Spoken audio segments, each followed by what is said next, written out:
Assalamualaikum. My name is Afrina Binti Md.Fazil. My student ID is 20252301118. I'm from group M3802402B.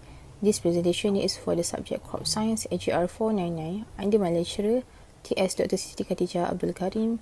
Today I will be presenting chapter 1, specifically subtopic for 1.2, the plant body, which consists of the root, stem, leaf, buds and flower.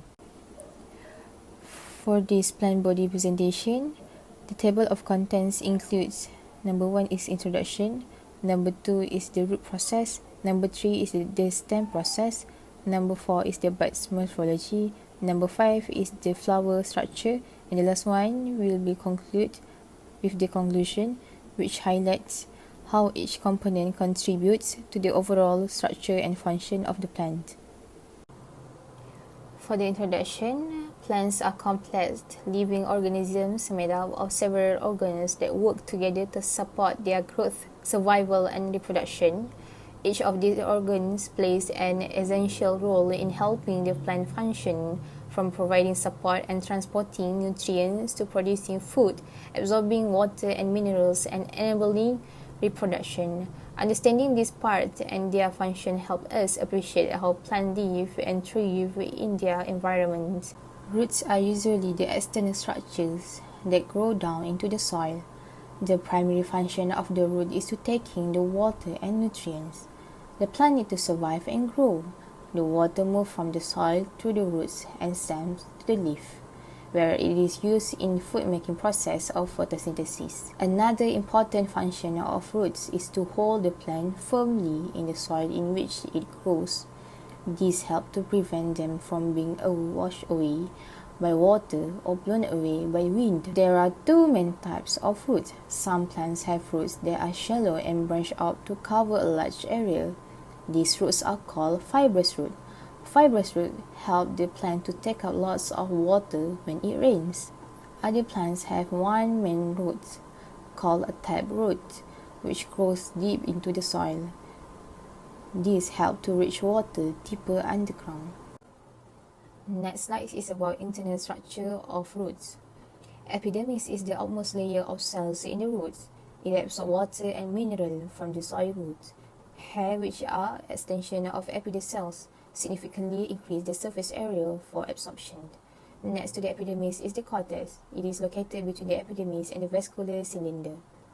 The cortex consists of farina cells that store food and transport water and nutrients from the roots hair to the vascular tissues.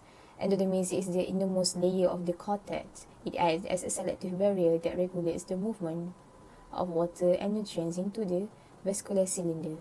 It contains the Casparian strip, a band of cell wall material impregnated with sorbitol and lignin, which forces the water and dissolved substances to pass through the cell membrane rather than between cells. Next to the endodermis is the vascular cylinder.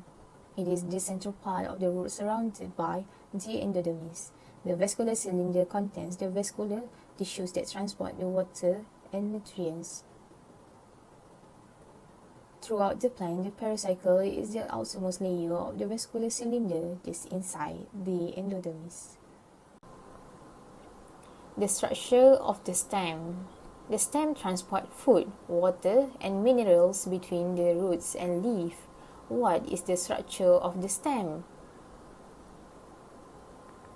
The stem consists of several layers. The outermost layer is the epidermis. Under the epidermis are several layers of thin wall cells, which form the cortex. The vascular bundles are separate and usually arranged in a ring of the periphery. In each bundle, xylem is located in the inner region, and phloem is located in the outer region. In center is the pith, which stores food. Stem structure and functions. Stem is the part of the plant that is mostly found above the ground. It forms the support system of the plants along with roots. It also bears the branches, leaves, flowers, and fruits. But is that all we need to know about the stem? Certainly not. Different kinds of plants have different stems. Plants can be named according to the types of the stem they have. Plants that have a single thick, hard and woody stems are called trees. The stem of a tree is also called the trunk. Big trees like that of mango and apple have a wooden trunk. Plants that are smaller than trees and have many thin, hard and woody stems are called shrubs. Rose and hibiscus are some of the common shrubs. Herbs are plants that have a soft and green stems. As the stems of herbs are not very strong, these plants are often very small in size in comparison to shrubs. Mint, spinach, and grass are examples of herbs. Another category of plants that have very weak and thin stems are creepers and climbers. While creeper plants like watermelon and pumpkin grow along the ground and never rise much higher. Structure of leaf. There is the cuticle, a waxy layer that cloaks the upper epidermis of the leaf. This cutin bill shield acts as a waterproof barrier staunchly, reducing water loss from the leaf surface. Beneath this waxy coat lies the upper epidermis, a single layer of cells that serve as the leaf protective armor. It shields against water loss, UV radiation, and pathogen, while secreting the cuticle now nestled between the upper and lower epidermis. We find the mesophyll. This tissue teeming this chloroplast bears the heavy responsibility of photosynthesis. It divides into two types of cells, each with a distinct role. The palisade cells, tightly packed and brimming with chloroplasts, are photosynthesis specialized. Their abundance of chloroplasts makes them adept at capturing sunlight. Then there are the spongy mesophyll cells, irregularly shaped tenons of the mesophylls lower region. The air spaces between them enable gas exchange within the leaf. Speaking of chloroplasts, these specialized organelles are the stars of the show. They house chlorophyll, the green pigment that traps sunlight during the photosynthesis. It's within these chloroplasts the sunlight energy is converted into the chemical energy or glucose. What is buds? This slide is about buds. Buds are meristematic tissues found at the tip or branches or at the leaf axils, and they can develop into new shoots or flowers. Depending on what they form, buds can be vegetative flower or mixed buds. Based on their position, they are classified as terminal buds at the stem tip, lateral buds along the stem, and axillary buds at the leaf axil. Some buds remain dormant under the bark and grow only when the plant is damaged, while adventitious buds can appear in unusual places like roots or wounded stems.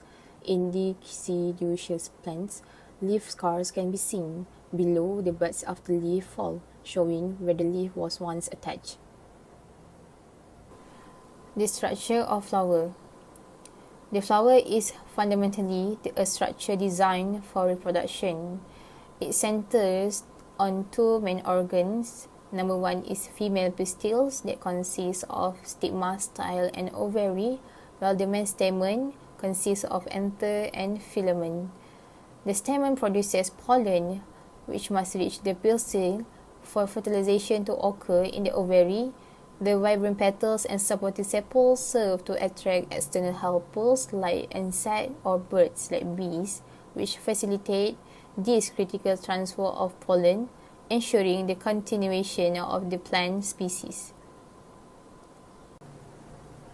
In conclusion, from the deep-reaching roots to the light-catching leaf, the supportive stem to the reproductive flower, every part is essential. Together, these organs create a resilient, efficient, and vital organism that forms the foundation of our ecosystem. Understanding the plant body is understanding the very basis of life on Earth. That's all for my video presentation today.